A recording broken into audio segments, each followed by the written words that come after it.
Chapter 16. One day Samson went to Gaza, where he saw a prostitute. He went in to spend the night with her.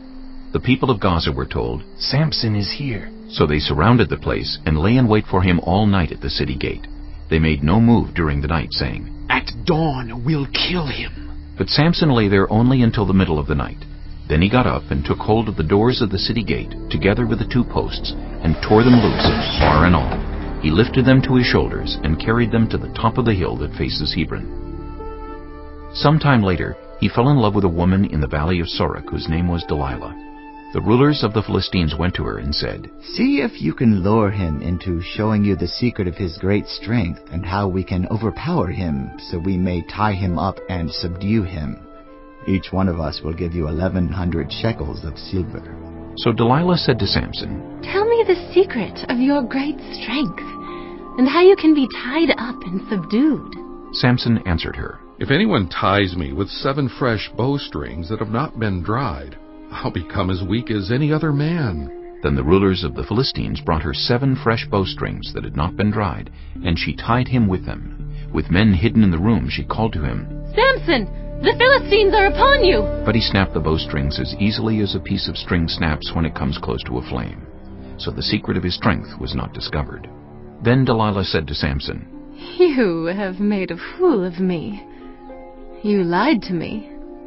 Come now, tell me how you can be tied." He said, "If anyone ties me securely with new ropes that have never been used, I'll become as weak as any other man." So Delilah took new ropes and tied him with them. Then with men hidden in the room, she called to him, "Samson, the Philistines are upon you!" But he snapped the ropes off his arms as if they were threads. Delilah then said to Samson, "All this time you have been making a fool of me and lying to me. Tell me how you can be tied." He replied, "If you weave the 7 braids of my head into the fabric on the loom and tighten it with a pin, I'll become as weak as any other man." So while he was sleeping, Delilah took the 7 braids of his head, wove them into the fabric, and tightened it with a pin. Again she called to him, "Samson, the Philistines are upon you!" He awoke from his sleep and pulled up the pin in the loom with the fabric. Then she said to him, "How can you say I love you when you won't confide in me? This is the 3rd time you have made a fool of me and haven't told me the secret of your great strength." With such nagging, she prodded him day after day until he was sick to death of it. So he told her everything. "No razor has ever been used on my head," he said, "because I have been a Nazirite, dedicated to God from my mother's womb. If my head were shaved, my strength would leave me, and I would become as weak as any other man." When Delilah saw that he had told her everything, she sent word to the rulers of the Philistines. "Come back once more. He has told me everything." So the rulers of the Philistines returned with the silver in their hands. After putting him to sleep on her lap, she called for someone to shave off the 7 braids of his hair, and so began to subdue him, and his strength left him. Then she called, "Samson, the Philistines are upon you!" He awoke from his sleep and thought, "I'll go out as before and shake myself free." But he did not know that the Lord had left him. Then the Philistines seized him, gouged out his eyes, and took him down to Gaza. Binding him with bronze shackles, they set him to grinding grain in the prison. But the hair on his head began to grow again after it had been shaved. Now the rulers of the Philistines assembled to offer a great sacrifice to Dagon their god, and to celebrate, saying, "Our God has delivered Samson, our enemy, into our hands." When the people saw him, they praised their god, saying, "Our God has delivered our enemy into our hands, the one who laid waste our land and multiplied our slain."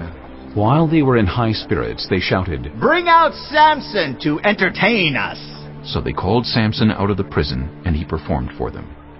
When they stood him among the pillars, Samson said to the servant who held his hand, "Put me where I can feel the pillars that support the temple, so that I may lean against them."